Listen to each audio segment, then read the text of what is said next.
We are a specialized staffing firm, and our concentration is in two areas. One is manufacturing, which is a little bit on the downside. We're starting to see some increase.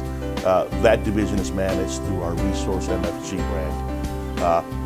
The differentiator is that all we do in that brand is specialize in recruiting manufacturing professionals, from the production worker all the way up to the VP level. Pillars of industry that we represent in this industry through that brand are the medical industry, the food industry, the consumer electronics industry, and then a little bit of the automotive industry. Prologistics started in our company in 1999 to focus exclusively with distribution centers, fulfillment centers, and those type of capacities that require a different skill set than maybe the manufacturer does. Now, manufacturing does have a supply chain. They do have a need for material handlers. They do have a need for schedulers, master schedulers, and so forth. Distribution and logistics is a little bit of a different animal. They deal, especially in the border situation, the transborder situation, with import-export laws, with inbound product, with positions a little bit more clerical in nature, but require some skill sets that are unique to that market. What's predominant in this market is that we see a lot of southbound and a lot of northbound freight. Southbound being raw materials going to the manufacturers who are now relocating to Mexico, who've relocated to Mexico from the El Paso market, many of them. And then we see the northbound product, which are your finished goods. And these are, again, tier 2, tier 3 providers for automotive, for consumer electronics, and so forth. So what we see in terms of the skill sets that we look for, a lot of clerical skill sets with a focus on the logistics side, which include document specialists that track freight, that work with the airlines, that work with the truck lines, that work with the different long-distance carriers to move product from point A to point B.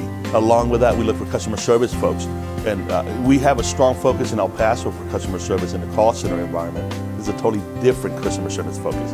This is a customer service focus that deals with the external client, those clients that are getting their product shipped to, the consumer, the manufacturer, and so forth. So these skill sets are more in terms of where is my package, how do you handle somebody who hasn't received their order, that's expecting a Christmas present or a birthday present?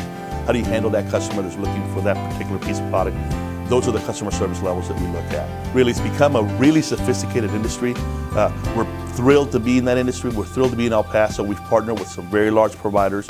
And in our success over the last 9 months, we've been able to place over 150 professionals, we consider professionals, in that logistics environment. When you look at a professional coming in from a manufacturing environment, they understand the terminology that perhaps the other demographic doesn't understand. Typically in a traditional staffing firm, and I've had a lot of experience in traditional staffing, they provide a very valuable service, but typically they look at a candidate base in two areas. You're either a light industrial candidate, which means you're not working in an office environment, or you're a clerical candidate and you're working in a clerical environment. What we've learned through our branding and through our process is that you can break those industries or those segments down even further to where you can actually support that candidate coming in. If you came into my office looking for a job from an IT perspective, really, rather than just put you in a light industrial environment doing assembly or labor or trying to get you into the production side, I'd had to find out that you probably have a little bit more computer network background or marketing background or merchandising background or whatever it might be, broadcasting background. And then we try to find that level of business that fits your particular skill set, as opposed to just coming in and saying, well, I need a job. What do you have available? And this is a list of what's available. We have very targeted plans in what we do to service our client base. We are seeing some growth. We are seeing some of those industries I mentioned to you starting to revive very slowly, but there's positive trends that rather than being flatlined, they're seeing a little bit of growth. Metal stampers are seeing a little bit of an increase. Some of the plastic providers are coming back. Some of the quality positions in the food environment are coming back. Some of the sterilization companies are getting stronger. The corrugators are definitely on an upswing. Right now we're seeing that focus. Now on the logistics side, there's been a little bit more growth, and really because what we're seeing is as manufacturing goes over south of the border, the need to distribute that product becomes greater, and so the need to have a section here of distribution centers is becoming greater as well. We first had an opportunity to go to a job fair that was sponsored by the workforce, kind of take a look around and see what you guys were doing. And what we found is you had a highly professional staff and very willing to support the local business segment that's out here. What we found is that through your website, the Work in Texas website, once we were able to log on and take a look at the value that it offered, I think the biggest value to us as recruiters is that we were able to browse your database. Now there's a certain value in being able to post a job and having candidates apply for them. But our experience has been that if we focus on the candidate and find the skill set we're looking for and then attract that candidate, we have a better success ratio. The workforce website has become a tool for us to define that target, to be able to see what the parameters of the candidate base is, to find out if that candidate does possess the skill set, and to be more effective in recruiting them, make them feel more welcome, and not only that, offering them a solution so that they do have an opportunity to work.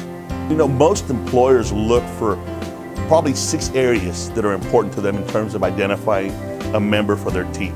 And these are pretty standard regardless of the industry you're going into.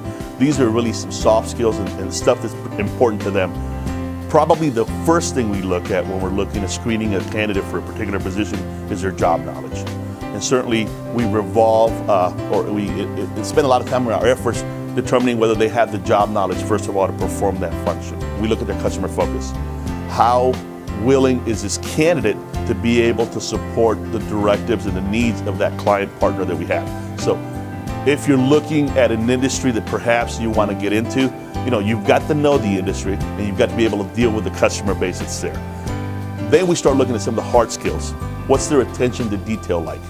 How are they going to react to a workload that, again, they might be a little bit unfamiliar with or getting into a new market? How do they deal with the certain parameters of that industry?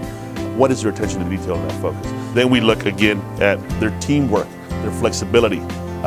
Teamwork, we mentioned a little bit on earlier. If I need you to do something outside your job description, and it's very common in the Prologistics brand, if we're working in a distribution center that's potentially a data entry clerk and an order comes in and the product needs to go out, it's not unlikely that that data entry person has to go out into the workspace and help bundle and help cycle count and so forth. A totally different job description that probably they applied for, but again, we're looking at a team and we're looking at end results. The fifth that we look at typically is their initiative.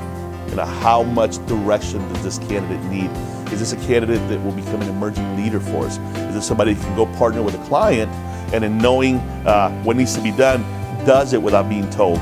The final thing that we're always looking for, and probably a very effective tool in what we do, is their communication ability.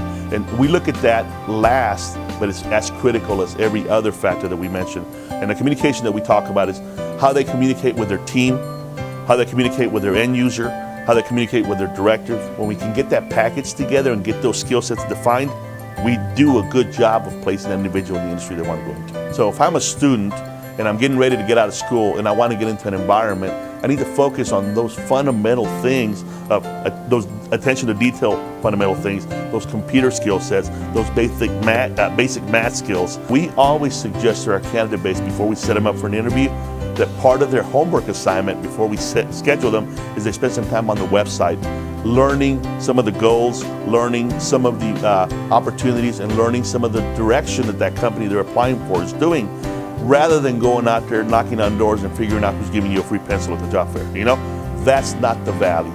The value is preparation, the value is focus, the value is target, and I think once you do that, you're going to be effective, you're going to be successful. The industry is very selective, Andrew, right now. The market is very tight. We are in a depressed, economic environment. Because of that, that employer has so much more to lose in making the wrong hire.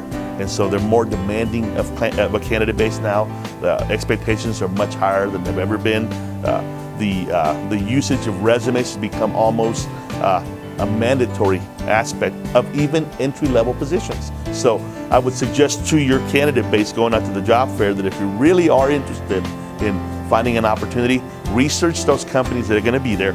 Spend some time to get online off the ads you guys generate to find out what they're looking for, and then show up better prepared than just, well, I'm going to go, walk around and see what they've got and see if I get lucky. Because at the end of the day, that target will never be met if you got that blindfold on.